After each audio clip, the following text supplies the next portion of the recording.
You see, in the 1920s, a group of young scientists stole the spotlight from Einstein when they came up with an outlandish new way of thinking about physics. Their vision of the universe was so strange, it makes science fiction look tame, and it turned Einstein's quest for unification on its head. Unification. Unification. Led by Danish physicist Niels Bohr, these scientists were uncovering an entirely new realm of the universe. Atoms, long thought to be the smallest constituents of nature, were found to consist of even smaller particles, the now familiar nucleus of protons and neutrons, orbited by electrons. And the theories of Einstein and Maxwell were useless at explaining the bizarre way these tiny bits of matter interact with each other inside the atom. There was a tremendous mystery about how to account for all this, how to account for what was happening to the nucleus as the atom began to be pried apart in different ways. And the old theories were totally inadequate to the task of explaining them. Gravity was irrelevant, it was far too weak, and electricity and magnetism was not sufficient. Without a theory to explain this strange new world, these scientists were lost in an unfamiliar atomic territory, looking for any recognizable landmarks.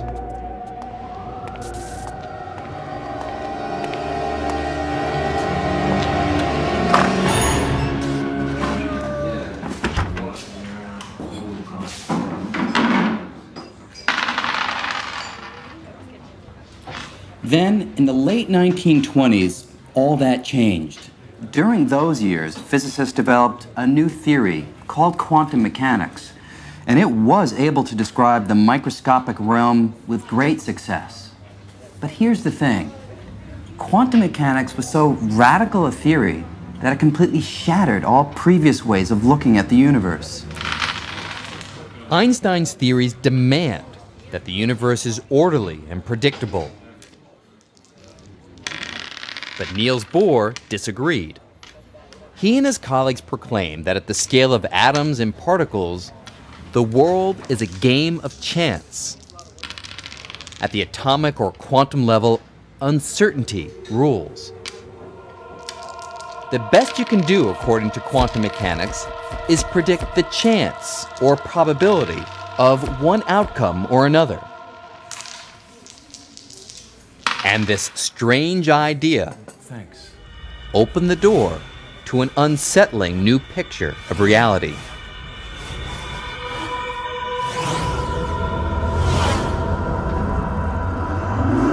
It was so unsettling that if the bizarre features of quantum mechanics were noticeable in our everyday world, like they are here in the Quantum Cafe, you might think you'd lost your mind.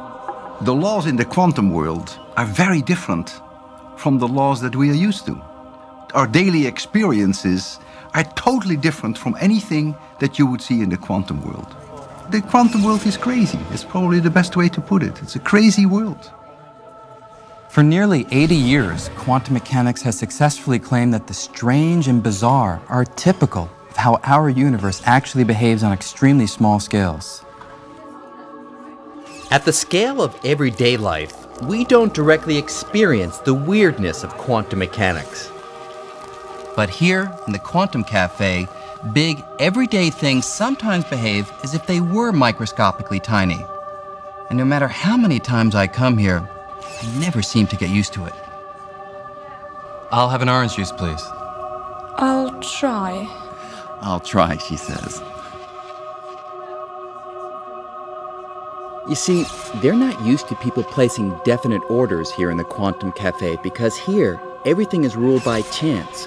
While I'd like an orange juice, there's only a particular probability that I'll actually get one.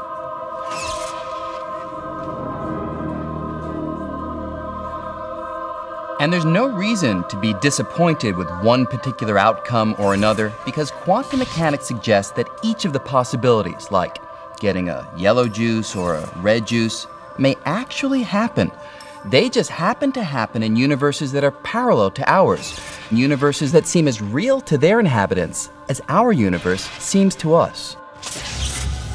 If there are 1,000 possibilities and quantum mechanics cannot with certainty say which of the 1,000 it will be, then all 1,000 will happen. Yeah, you can laugh at it and say, well, that has to be wrong.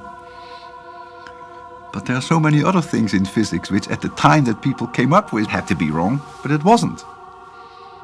You have to be a little careful, I think, before you say this is clearly wrong. And even in our own universe, quantum mechanics says there's a chance that things we'd ordinarily think of as impossible can actually happen. For example, there's a chance that particles can pass right through walls or barriers that seem impenetrable to you or me. There's even a chance that I could pass through something solid, like a wall. Now, quantum calculations do show that the probability for this to happen in the everyday world is so small that I'd need to continue walking into the wall for nearly an eternity before having a reasonable chance of succeeding. But here, these kind of things happen all the time. You have to learn to abandon those assumptions that you have about the world in order to understand quantum mechanics. In my gut, in my belly, do I feel like I have a deep intuitive understanding of quantum mechanics? No. And neither did Einstein. He never lost faith that the universe behaves in a certain and predictable way. The idea that all we can do is calculate the odds that things will turn out one way or another was something Einstein deeply resisted. Quantum mechanics says that you can't know for certain the outcome of any experiment. You can only assign a certain probability to the outcome of any experiment. And this Einstein disliked intensely. He used to say, God does not throw dice. Yet experiment after experiment showed Einstein was wrong, and that quantum mechanics really does describe how the world works at the subatomic level. So quantum mechanics is not a luxury, something that you can do without. I mean, why is water the way it is? Why does light go straight through water? Why is it transparent? Why are other things not transparent? How do molecules form? Why are they reacting the way they react? The moment that you want to understand anything at an atomic level, as non-intuitive as it is, at that moment you can only make progress with quantum mechanics. Quantum mechanics is fantastically accurate. There has never been a prediction of quantum mechanics that has contradicted an observation. Never.